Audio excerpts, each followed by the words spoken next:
Yeah, I'm gonna go grab them right now.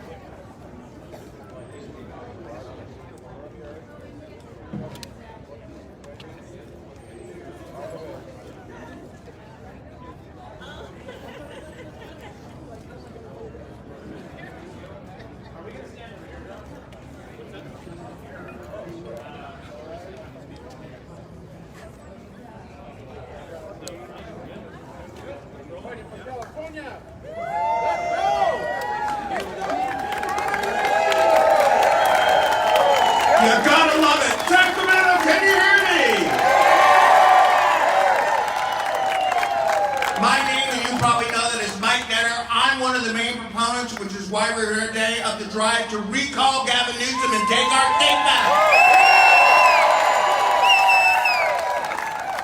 And God bless all of you that got out here today, because we are here for change. And I want all of you to remember this date, because the date Orrin and I started the recall was one date.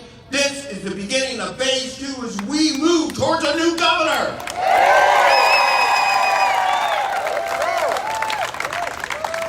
And you know what's even sweeter? We're having this today in front of what he thinks is his house. It's our house.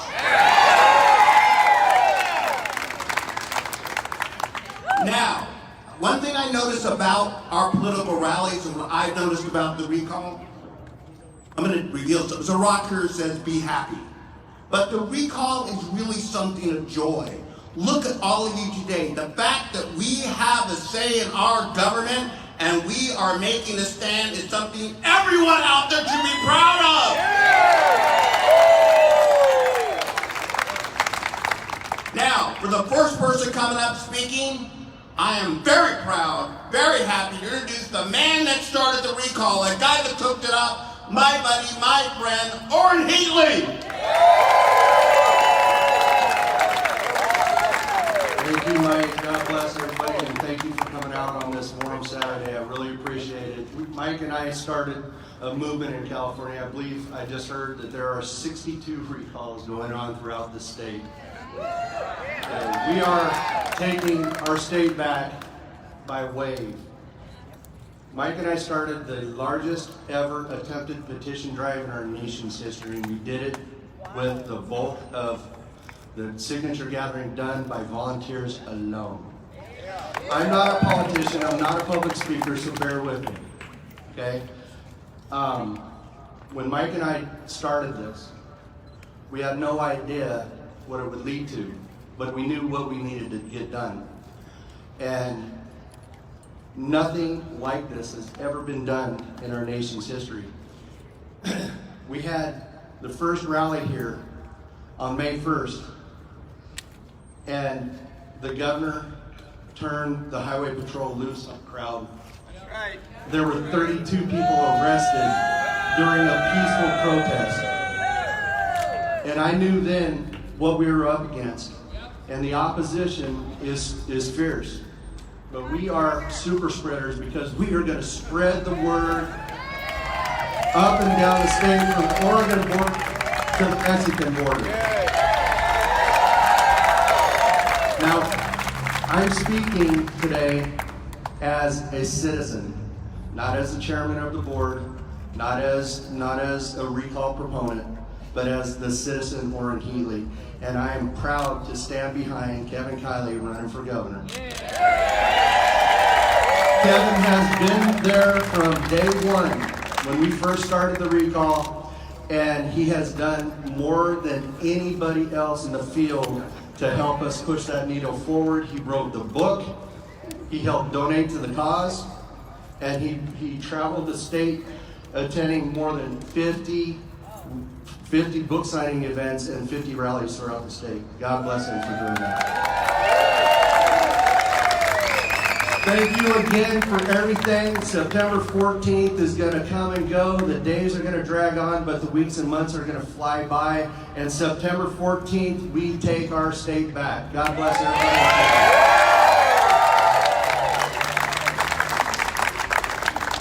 Give it up again for him, because if it wasn't for him, we wouldn't be able to stand here today and get Kevin elected.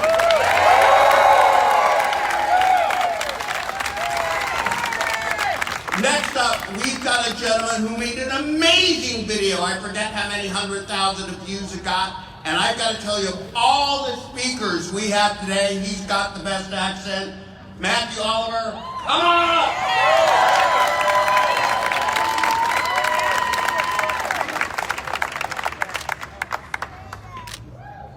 I like it because I look down and I see a Be Happy rock. Matthew Oliver, how you doing? So my name is Matthew Oliver, the owner of House of Oliver Bar and Wine Lounge in Roseville. It's an honor and privilege today to just even be here with you, partners in change. I'm a pastor for over 20 years, a husband for over 22, a father of 5. My daughter just went off to boot camp to join the Army this week. I'm an American, and I'm a Californian. And recently, some of you know, we've experienced some tragedy in our life. And it was so great this week to have hope, possibility, things that we can get excited and unite together about. 16 months ago, the government attempted to shut down our business. In an overreaching attempt, they tried to put over 50 employees out of work. Mothers, fathers, families. In the last 16 months, I sat with families that have experienced suicides due to the stress of our government's illegal COVID restrictions, their overreaching mandates, and this illegal state of emergency. I met with a 14-year-old daughter who visited our restaurant with her mom. And in a desperate attempt to find some level of normalcy, the day she was released from the hospital and attempted suicide, she turned to her mom and said, I need to go somewhere to feel normal. Yes. We were that somewhere. House of Oliver was that place where people can feel normal, where they can feel free. And our freedom has been a threat to the government. It's been a threat to Gavin Newsom. And we stood, we fought back, and we didn't give up and we didn't give in. And in the past 16 months, hear me now, only one person running for governor has stepped up to the plate to fight on our behalf. Only one person has stuck their neck out there to fight for our freedoms. Only one person has fought for our rights. And only one person has been brave enough to publicly stand against Newsom and his tyrannical abuse of power and is willing to stand today, and that person is Kevin Kiley.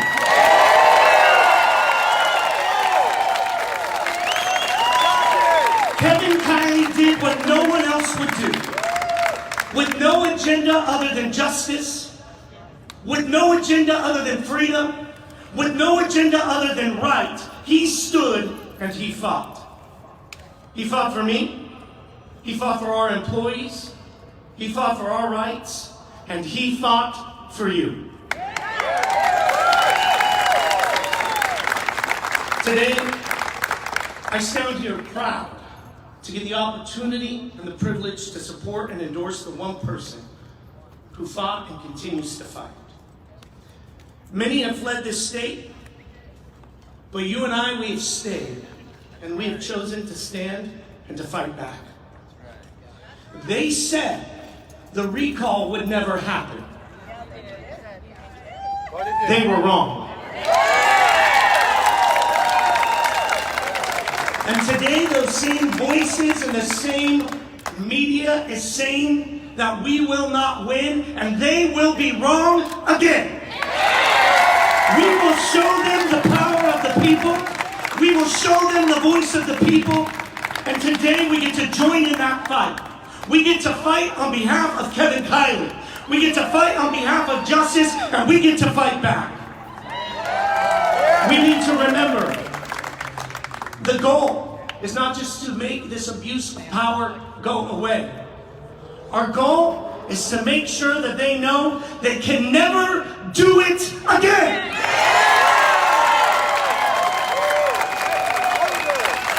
Kevin Kiley is that man. Kevin Kiley is my governor. Kevin Kiley for California.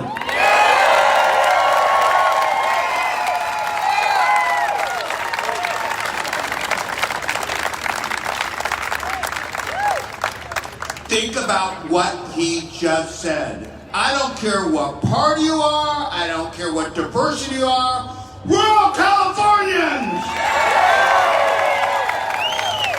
And Kevin has stood there fighting for California with us on the recall every step of the way. And there's not another politician that can say that. You got that? Next up, I'm proud to introduce Jonathan Zackerson. Listen, one of the things which has affected everybody, a generation without education ends badly. It's time we sent our kids back to school. We can't make up for lost time, but we can accelerate the time we have. Jonathan!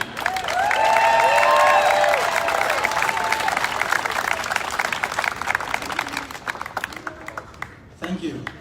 Wow, I don't know how to follow a speech like that, man. 16 months ago, schools shut down for a virus that we knew very little about. What should have happened afterwards was schools to reopen in the spring, or at least in the fall of 2020.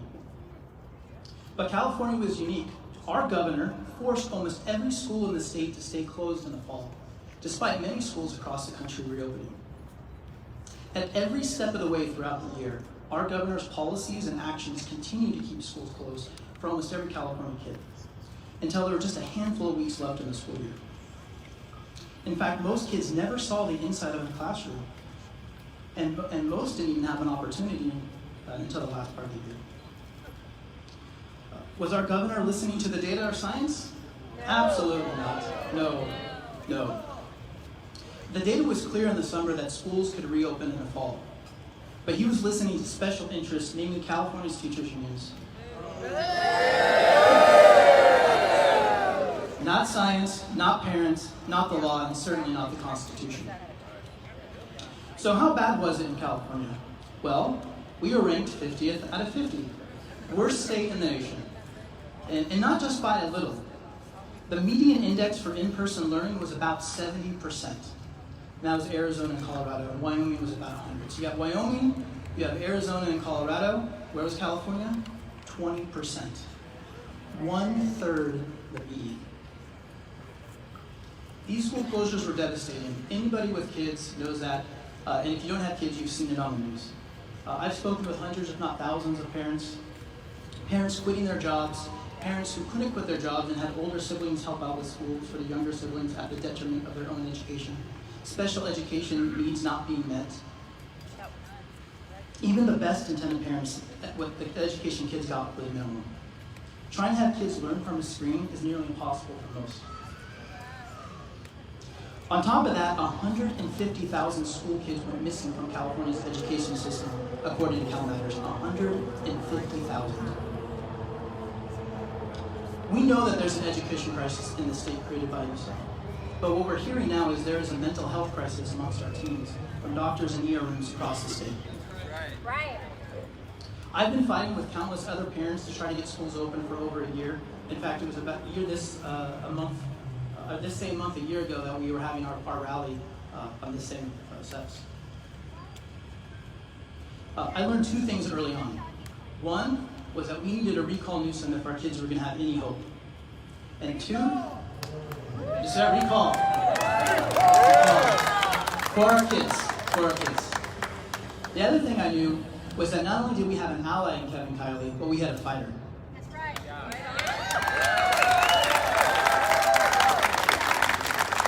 Even if we could get someone at the Capitol to agree with us, very little did anything, save for Kiley or Gallup. Kiley drafted resolutions for local government, helped hold press conferences himself and for families, would engage media and social media, introduce bills and amendments to make the situation better. It's a good thing. Right on.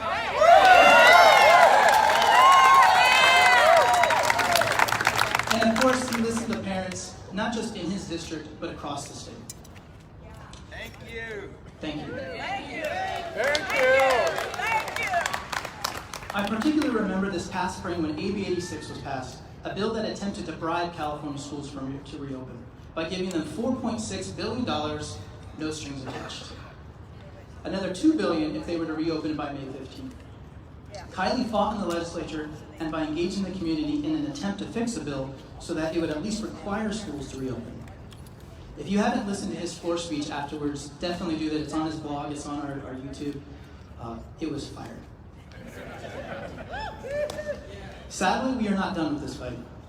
A new budget trailer bill, AB 130, is using the same vague reopen language as last year's SB 98 by saying that if a school shuts down during a pandemic, which a local school district can make that determination, it must, quote, reopen as soon as possible, but doesn't give a time frame. We saw how that worked out this last year. And just yesterday, the CDC came out and said that only under 3 conditions do they recommend masks on kids: while indoors, on those unvaccinated, and if you don't keep 3 feet apart. That's most schools in California, pretty much every elementary school.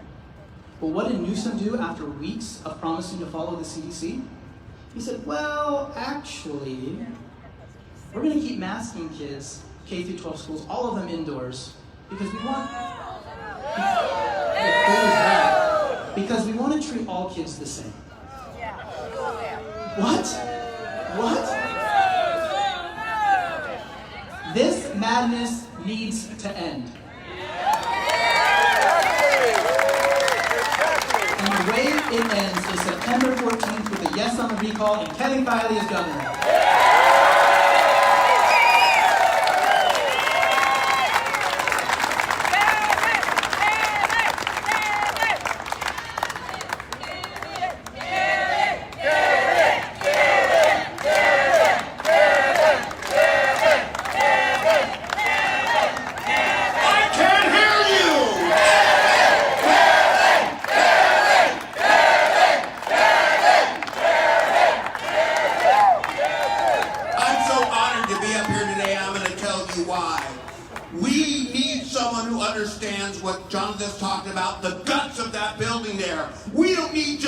Politician in office. We need Kiley. And let me tell you something. Who sends you, for those of you on the list, if you're not get there, applaud all the time with thoughtful, independent thinking. And that's one thing Gavin doesn't like. He doesn't like independence. And one of the things he really hates is independent workers. The infamous AB 5. Gavin, why didn't you suspend that? Come on up and tell us.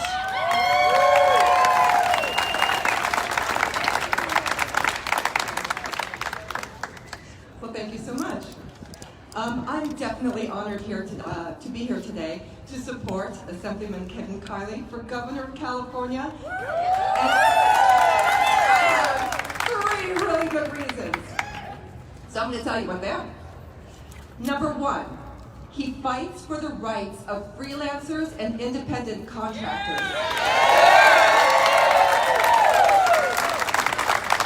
Kevin worked bravely and tirelessly for California's small business owners.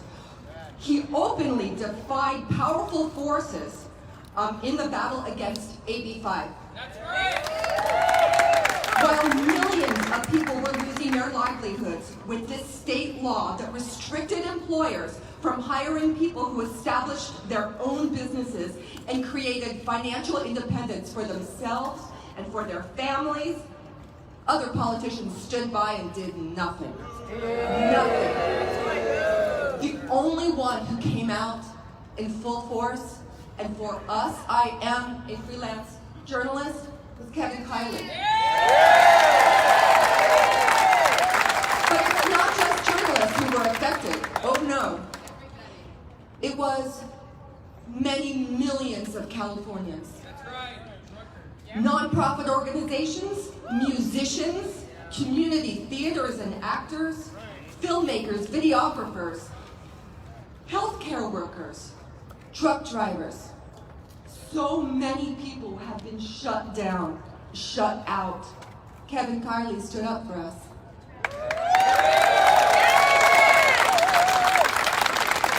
He earned our respect. And now, the PRO Act, which is a federal law modeled on AB 5, it needs to stop. With Kiley in office, he's going to have our backs, all of ours. And that's really important. He's fighting for worker freedom. Okay, another good thing about Kevin Kiley is that he calls out corruption and ineptitude. As has been pointed out, our schools are at the bottom of the barrel. When I moved to California as a child at the age of 9, California schools were #1. They're number 47, I believe, right now, yeah? Yeah, 47. This needs to change. But worse than that is take a look at our cities, our towns, our communities. Homelessness and drug addiction has skyrocketed. It's all over here. Fentanyl has invaded our state, and it's killing people. In my beloved city of San Francisco alone, 700 plus deaths last year. We are on track for over 1,000 people unnecessarily dead of fentanyl poisoning. We need to stop this, and we need an advocate. Right now, we have a governor who, instead of fixing the problem, puts people in hotels. Project Home Key, Project Room Key. It makes no sense. If he continues to be our governor, what we're going to see is greater homelessness and more deaths. And the third reason, Kevin Kiley transcends party lines. He's the rare politician. He is not a self-serving ideologue. He's a smart, genuine man who works for his constituents. His ability to bring people of different political affiliations together is unique and refreshing. And guess what? Like the majority of Californians, I'm a registered Democrat. But when he announced his run, and I spread it all over social media, guess what I got? The same thing I did, which is cheer. We're done. We're done. Separated. We need the consequences.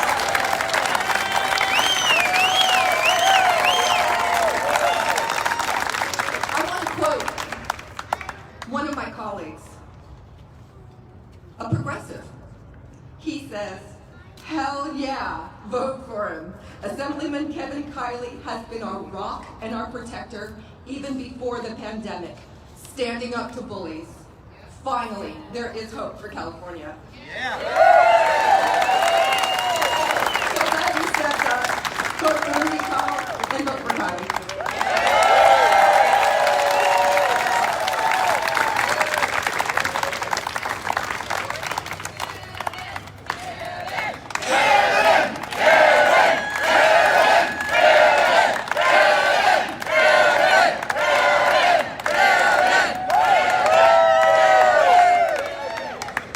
You know, after Erica's last quote,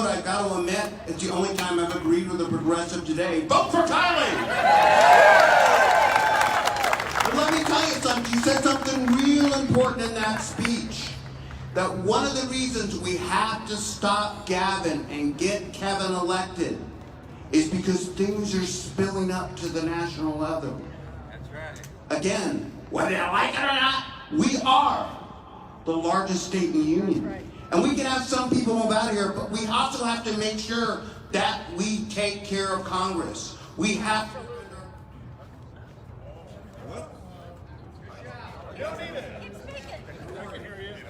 We have to make sure, can you hear me? We have to make sure that people continue to defend our country. And our next speaker, Tamika, is running for the 3rd District in Congress because we need people to fight for us on the federal, and we need to take back our state. So God bless her for her service in the past in the Air Force, and God bless her for what she's going to do. We're going to elect her to the 3rd. Tamika.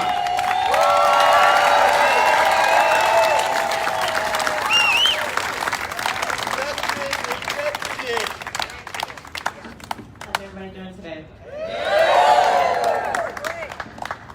Thank you so much for coming today. I cannot tell you how fortunate we are to be able to be here for this momentous occasion. I, like many of you, were insanely excited when Kevin decided to announce his run for governor, and I was just like jumping up and down like, thank you, Jesus.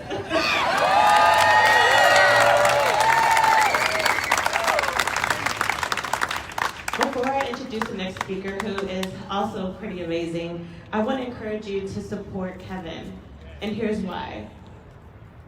Before the recall, when the recall was in its early stages, Kevin, along with another brave individual, they were doing everything they could to come against Gavin Newsom when he was abusing his executive powers. And it needed to be challenged. We have so many people here in California that are sitting back while Gavin Newsom is going around being king. Literally being king.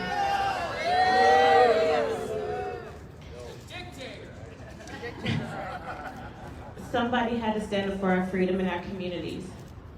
So when you leave here today, don't look at this as another rally that we're just getting together and we're just supporting one another for this moment. You have to go home, you have to talk to your neighbors, you have to tell them about Kevin and what he is going to do because of what he's already done.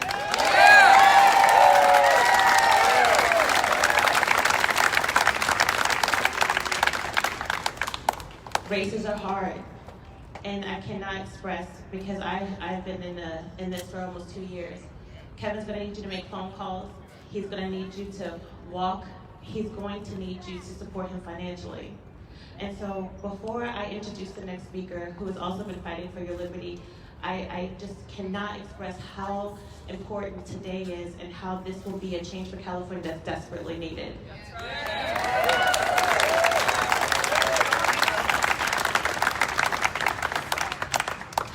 I had the privilege of meeting Assemblyman James Gallagher almost.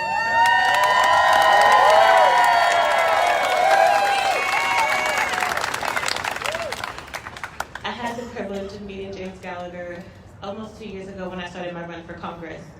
And let me tell you, he's a genuine human being, and he works exceptionally hard to stand up for his constituents in the state of California. Ladies and gentlemen, please give a warm welcome to Assemblyman James Gallagher.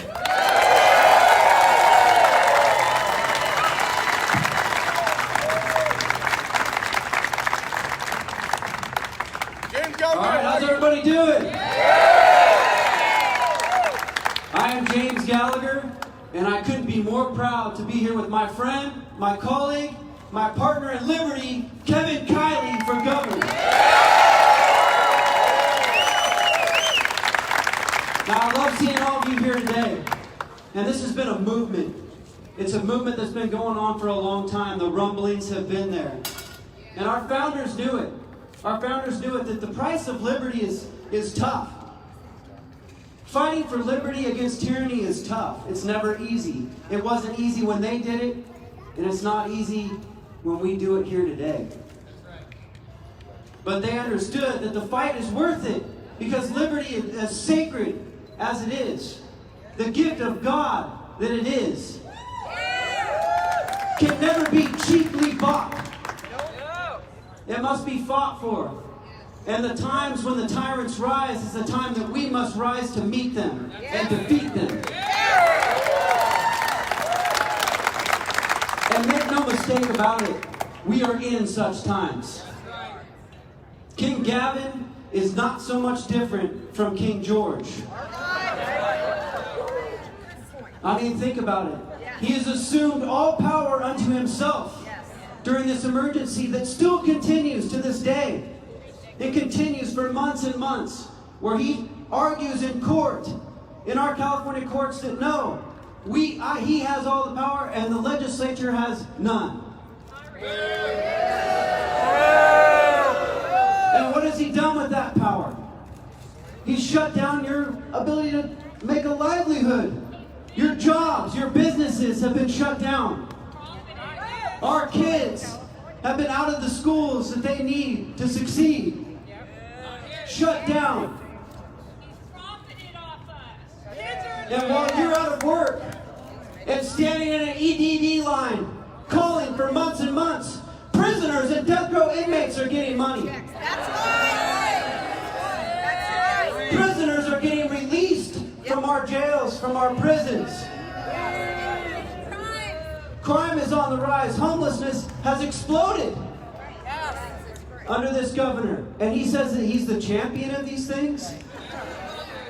He did away with the death penalty by himself, even though the people have supported it time and time again. Forget the will of the people. He's Gavin Newsom.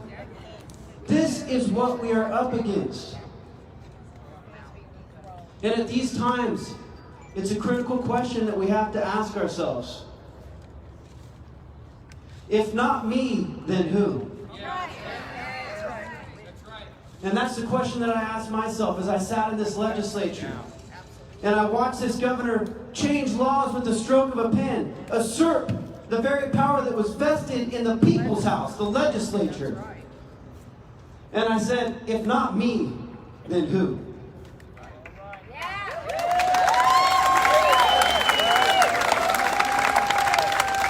And as you know, when I stepped up and filed that lawsuit, I called another guy, and he was ready to go, Kevin Kiley.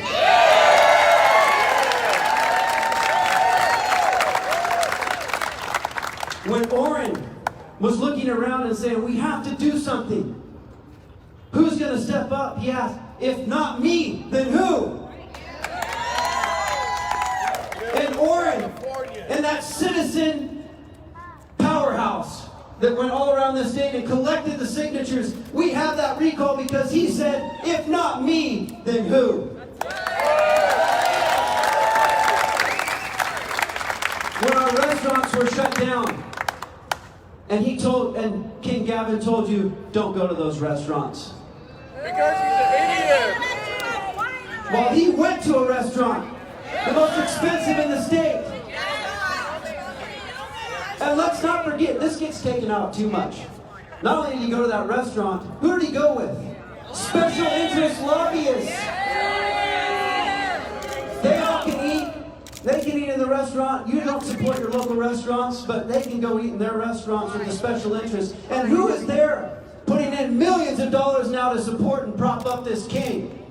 The special interests. A hedge fund manager from New York. The executive from Yahoo. They're all pouring in millions because they think that the people can't rise up and stop them. Well, they are dead wrong.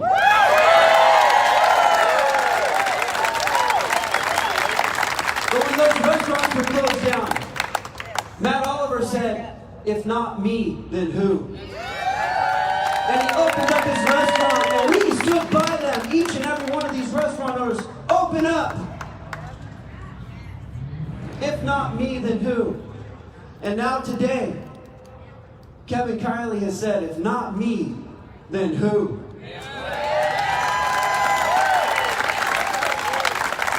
And after all, who has been the one at the forefront of this fight if it hasn't been Kevin Kiley? At the very beginning, being there with Orrin and the recall supporters, fighting with them, pushing for this recall, doing the hard work, stepping up with me with the lawsuit, in taking on this governor's abuse of power, checking him, being the first to introduce an end to this emergency in the legislature. The guy who literally wrote the book on the corruption of this administration and what is wrong with California and how we can fix it. Who has stood up to the special interests. Long before we said open our schools, he was fighting the CTA, who has too much of a stranglehold on our kids and their future. Who stood up to those who wanted to put other people out of their livelihoods, independent contractors. By passing AB 5, he's been at the forefront of protecting your right to work, your right to pursue your happiness and your livelihood as you see fit. That's America. I can't imagine something more American than this recall. I can't imagine something more democratic than this recall.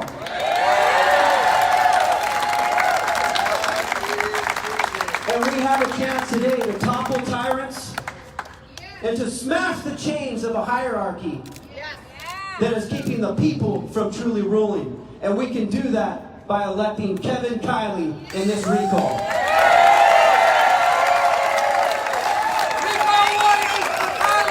Ladies and gentlemen, without further ado, my friend and your friend in liberty, Kevin Kiley.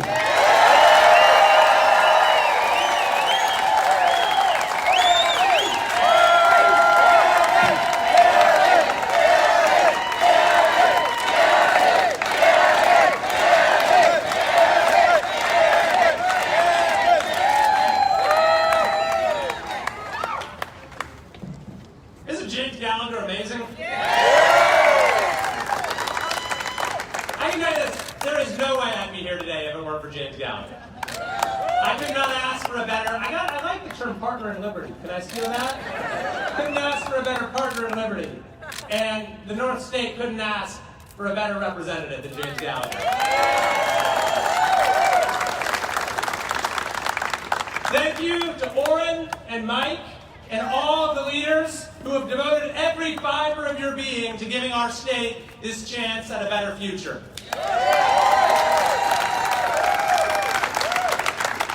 Thank you to Matt and Erica and Jonathan for your advocacy. And thank you to D'Amica, who is going to be an amazing congresswoman.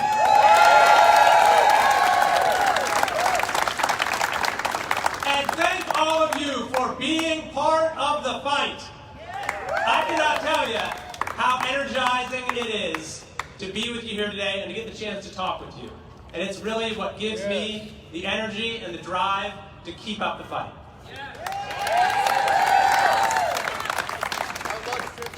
Will there be?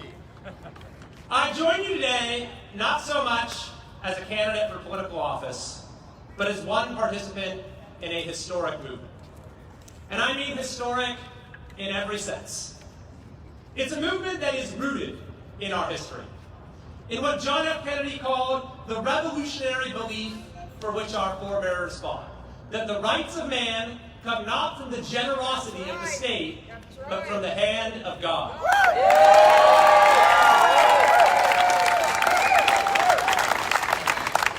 It's a movement that has made history, bringing together millions of Californians from all walks of life, all backgrounds, all political views, who in the throes of despair and division found hope and common cause. And it is a movement that will change history, reminding the whole world that even facing the longest of odds, the most daunting of obstacles, a free people always has the power to make tomorrow better than today.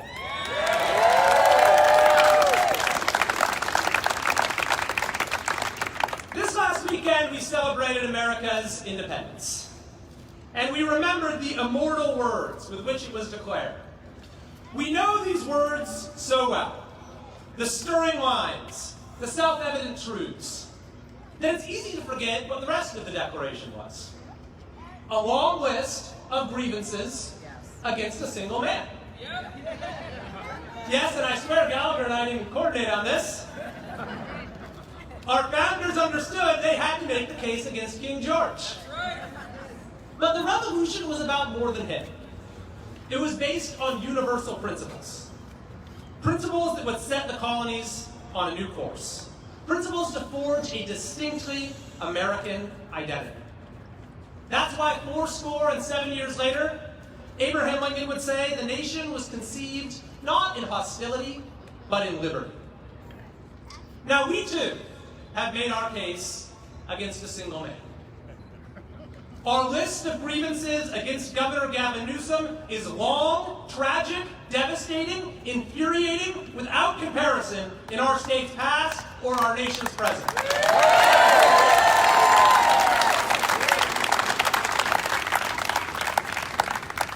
But the recall is about more than him.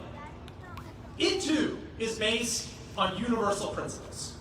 Principles that will set our state on a new course. Principles to perfect the American identity in our distinctly Californian way. That's why, as the years go by, this governor may fade from memory.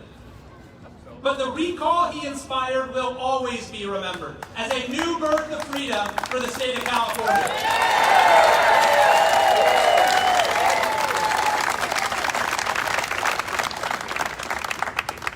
Now I'll confess that my presence here today is unlikely.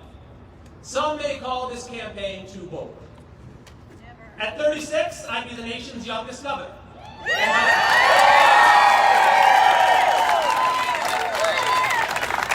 my population, I'd be leading its biggest state.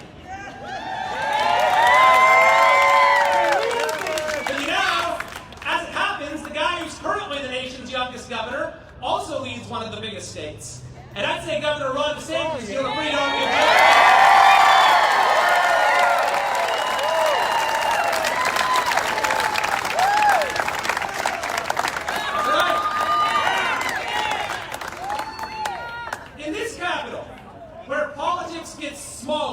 Every year, where lawmakers have ambitions no loftier than a steady per diem, where complacency reigns amidst the most obvious signs of failure.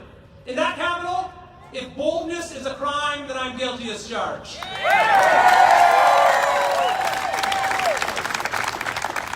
Besides, I'm standing on the shoulders of 2.1 million giants.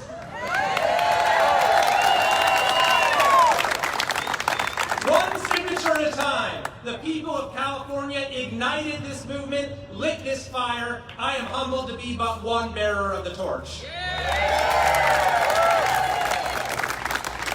Now I'll tell you this, the naysaying does have a familiar ring. 6 years ago, I first ran for the legislature in a crowded field of 11 candidates, 8 of them Republicans. I had taught high school in inner city LA. I prosecuted violent felons. I defended our Constitution in California courts, but I never run for anything. I was an outsider seeking entry into a capital that only welcomes insiders. The rude people simply laughed or scoffed. The nicer people would try to say polite things like, oh, maybe this will help you get your name out there. And I would respond just as politely that actually I'm planning to win.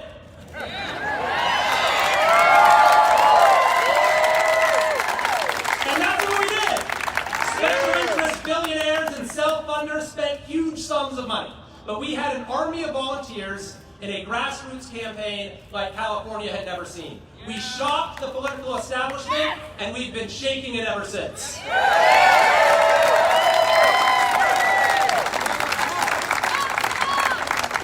Now, I've been called a maverick, leader of the opposition, Gavin Newsom's chief antagonist.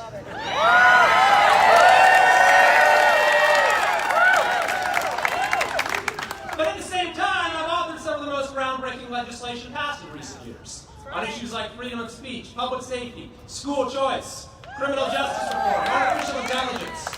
I've actually co-authored hundreds of successful bipartisan bills and resolutions. And last year, I was re-elected with over 178,000 votes, the most ever in California history for a member of my party.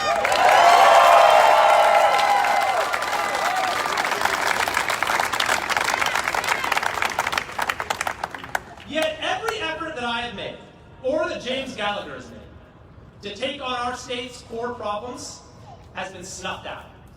That's because we have a political system, a state government that is fundamentally broken. Yes. Right. When you pay the highest gas taxes while driving over the deepest potholes, your government is broken.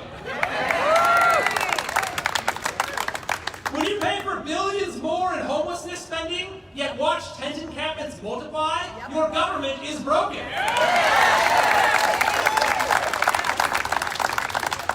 When your child's education is funded at up to $26,000 per year, yet she still isn't taught to read, your government is broken. When you get a good job and work hard, yet can't afford a down payment on a house until your 40s, your government is broken. When you live in fear of your community burning down and uncertainty over your light switch working, your government is broken. When you're told to take a shorter shower while water flows abundantly to the ocean, your government is broken.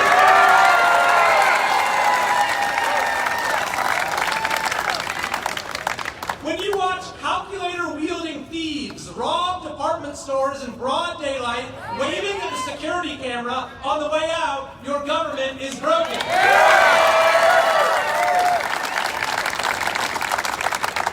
When you walk down public streets that function as both restrooms and ingestion sites, your government is broken.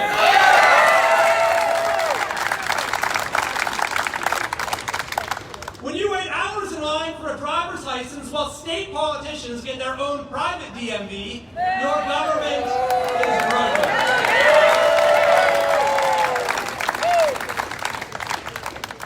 Everywhere you look, it is the same story. As Californians, we sacrifice the most and we get the least in return.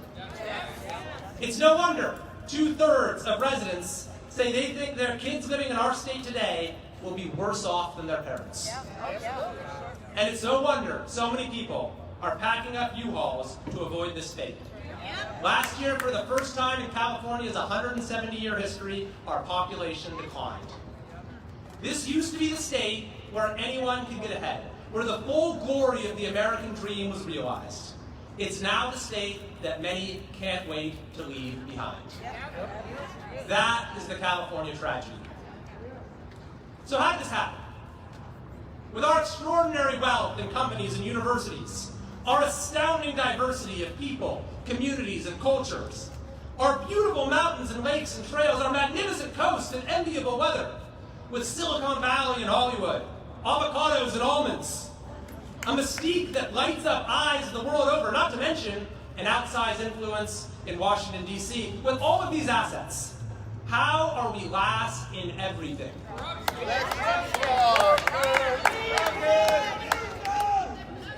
Well, across the world and throughout history, one factor more than any other separates failing states from prosperous ones, and that is political corruption. Nothing is more ruinous. It is an iron law of the human condition that corruption leads to decay. California is the furthest thing from a government of, by, and for the people. It is a government of corrupt politicians controlled by lobbyists for the benefit of special interests. And no one has personified that corruption like Gavin Newsom.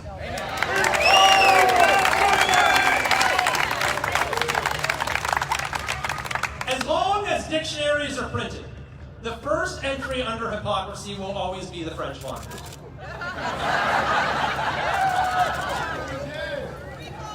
But what was even more revealing about that scandal was the company our governor keeps, a table full of lobbyists. They wine him, they dine him, they elect him, they own him. And as my partner in Liberty said, they've helped him raise $30 million for this recall alone. When buying politicians is your business model, you will pay anything to stop a citizens' movement. PG&E, to take one example, was behind Gavin Newsom's rise to power in San Francisco. To this day, PG&E has given more money to Gavin Newsom than any other politician. They even pay his wife's salary. To take another example, it was Newsom's largest funders, massive unions, that instructed him to sign and ruthlessly enforce AB 5. Then during COVID-19, Newsom took this corruption to peak levels with a penchant for turning emergency powers into cash. That might be why he refuses to give them up. Huge no-bid contracts were awarded to the governor's top donors. Powerful interests, including Hollywood, were exempted from lockdowns as small businesses died in droves.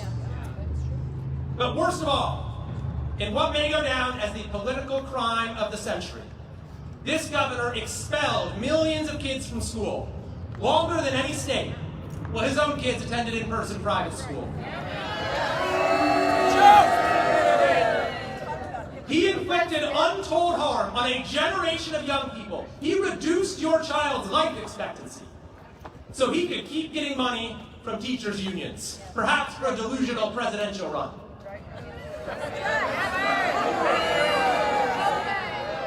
If this isn't grounds for removal, I don't know what is.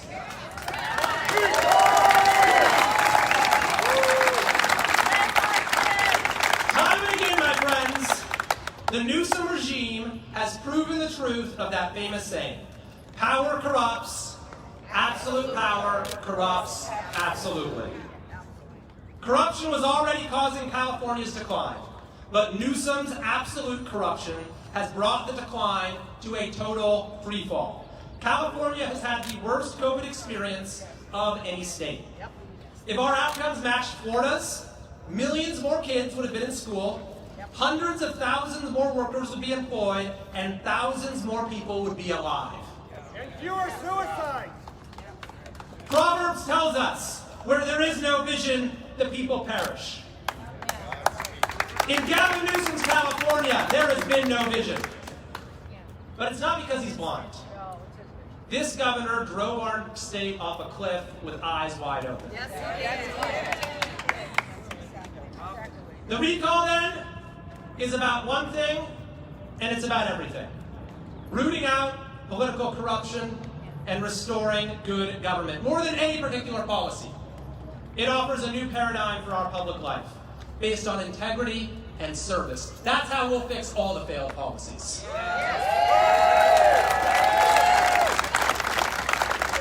To save the state we love, I'm asking California voters to take a chance on change. And guess what? If you don't like the result, you can vote for a return to political racketeering next year. In this historic election, we can not only correct the unprecedented abuses of the COVID era, but turn the page on the long-standing abuses that got us to this point. We can turn the page on our state's disregard for the well-being of students by empowering families with school choice.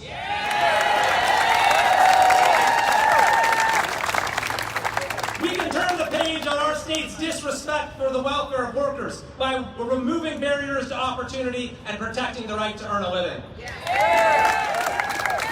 We can turn the page on the California exodus by rolling back every special interest giveaway that makes it so expensive for ordinary people to live here. And we can turn the page on this dark era of government control by lighting a new spark of liberty and self-government. Self-government. This is the moment to rekindle that great American innovation, to renew the meaning of we the people. Here's the thing. I think the most important job of our next governor is to make it less important who the governor is, by returning powers to local communities and individual citizens.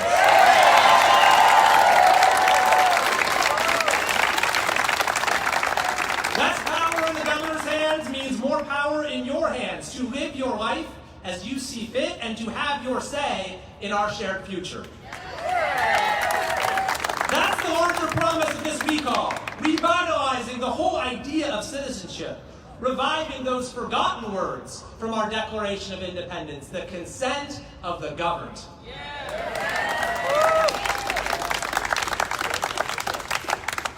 At the end of the day, this is a movement not just to fire America's worst governor. This is a movement to save America's greatest state. We've already made history. We've already made history, and now comes the fight for California's future. I happen to believe California is worth fighting for. I know all of you do as well. And we're all going to be in that fight with you. Thank you very much.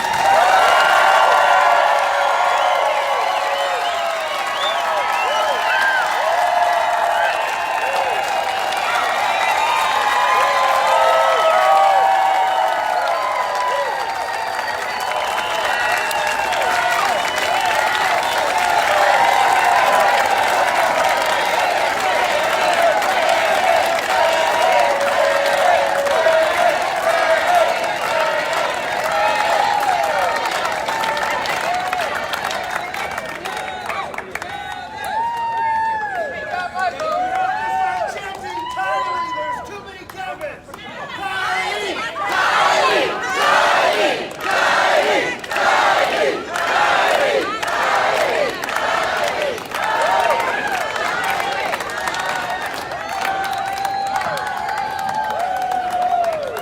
Everybody, thank you for coming today, but remember, it doesn't stop when you walk away from this plaza. It just begins. 65 more days. Kiley for governor.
Try to. Huh? Try to.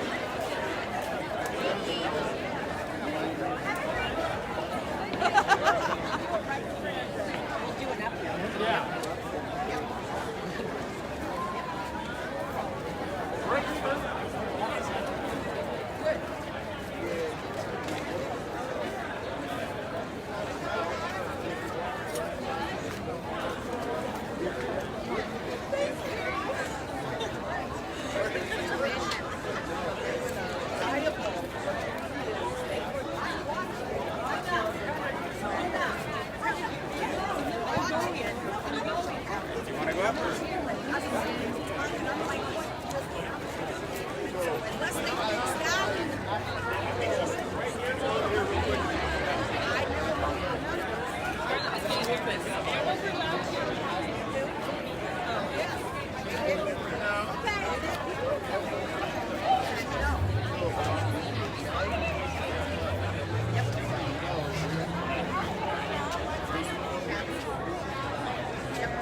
That's the Secretary of State.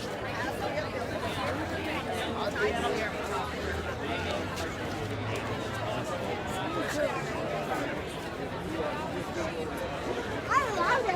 Oh, yeah.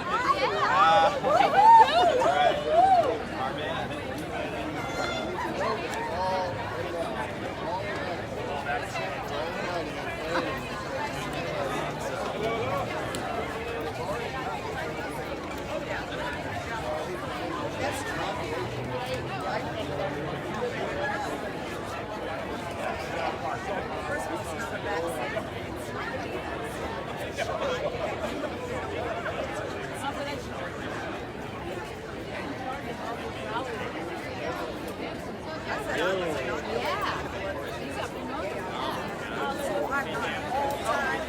you very much.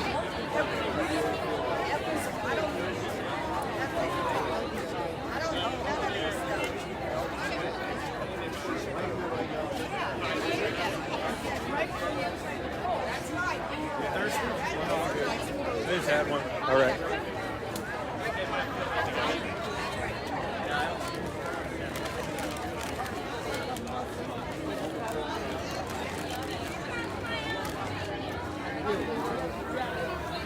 Hey, how are you? How's it going? How are you? Good. Hi, yeah. Nice to meet you. Yeah, I'm sorry. Name's did you want to tell me who you are? Love your shirt. Okay. Awesome. Oh, the yeah, I don't know the Yeah, I was trying to see if anyone else was around.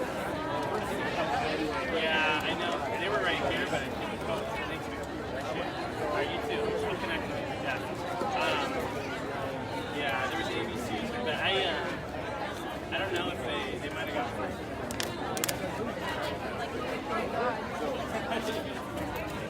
Yeah, I'll who's that? Oh, thank you. Yeah, thanks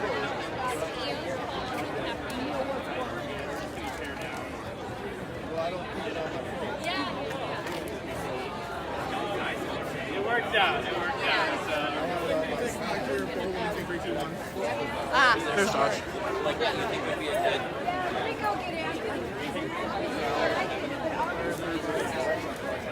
Yeah, well, I want to see, get him here for media real quick. Can you grab one? Yeah. Hey, how are you? Yeah, I was looking for you, so I'm sorry. I'm trying to corral this. She's chatting. She said she interned for us. No, I'm talking about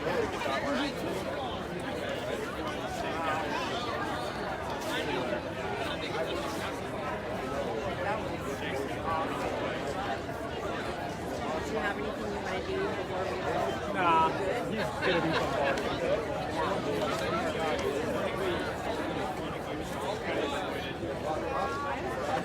I couldn't believe it. I was well, Oh yes, he is. Well, I think I want him to see this one I'm wearing. It's called the Washington Monument. okay.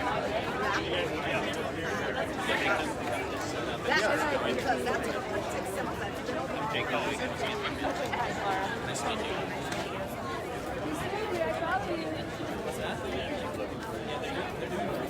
Cindy. Well, that's true.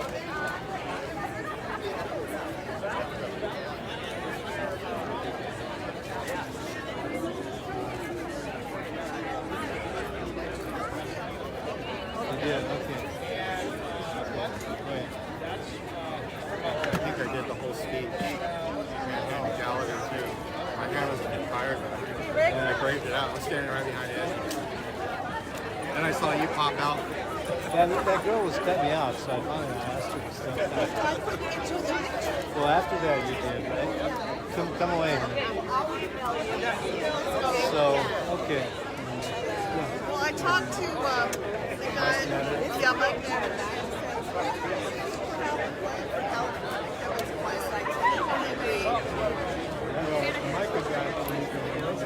Oh, I know Mike.